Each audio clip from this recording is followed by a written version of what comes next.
I didn't know that pulling over for a stranger on the worst night of my life would end up saving it. The storm that night wasn't just weather. It felt like the sky itself was trying to drown out every bad decision I'd ever made. And I almost drove past her. I almost didn't stop. If you believe a single choice can rewrite your whole story, hit like, tell me where you're watching from. Share this with someone who needs a reminder that good things still happen. And subscribe to Heartline Stories for more. My name is Callie Reyes. I was 29, and that night I was driving home from a shift I'd been dreading all week. The shift where my manager finally told me the diner was closing for good.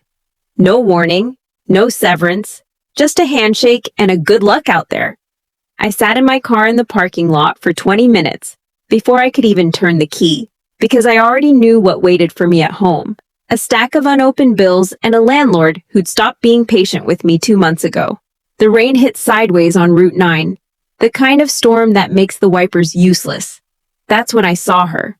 An older woman standing at the edge of the road next to a car with its trunk popped open, groceries scattered across the wet asphalt, oranges rolling into the ditch like they were trying to escape too. She wasn't even trying to save them anymore. She was just standing there, soaked, one hand pressed to her chest. Every instinct told me to keep driving. I had nothing left to give anybody. Not time, not energy, not money. But my grandmother used to say that the moment you have nothing is exactly the moment your character shows up. So I pulled over. Her name was Eleanor Voss. She'd had a dizzy spell crossing the road, dropped everything, and her phone had died before she could call anyone. I helped her gather what I could save from the mud, got her into my car, and drove her the last 4 miles home, her hands shaking around a bag of bruised apples the whole way. She kept apologizing, like being 78 and caught in a storm was something she'd done wrong. When I got her inside, I noticed the house, grand but tired, like it hadn't been lived in properly for years. She asked me to stay for tea. I told her I couldn't, that I had somewhere to be, which wasn't true. I just didn't want her to see a grown woman cry over spilled oranges and a lost job in the same night. She held my hand at the door and said, "People don't stop anymore, dear. You stopped."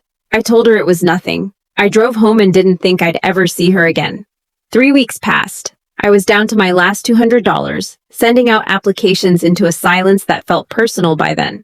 Then a letter arrived. Thick paper, my name written by hand. Inside was a request to meet with a law office downtown.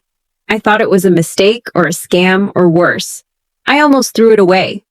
I went anyway, because $200 doesn't leave room for pride. Sitting across from me was a lawyer who told me Eleanor Voss had passed away peacefully in her sleep, just 8 days after that storm, and that she'd added a provision to her will the very next morning after I dropped her home. One line, requesting that the young woman who stopped on Route 9 when no one else would be given the opportunity to manage a small trust she'd set up years ago for exactly this purpose. Helping someone get back on their feet, no strings, no interviews, no explanations owed. It wasn't a fortune, but it was enough to cover 4 months of rent, pay off what I owed, and give me room to breathe for the first time in a year.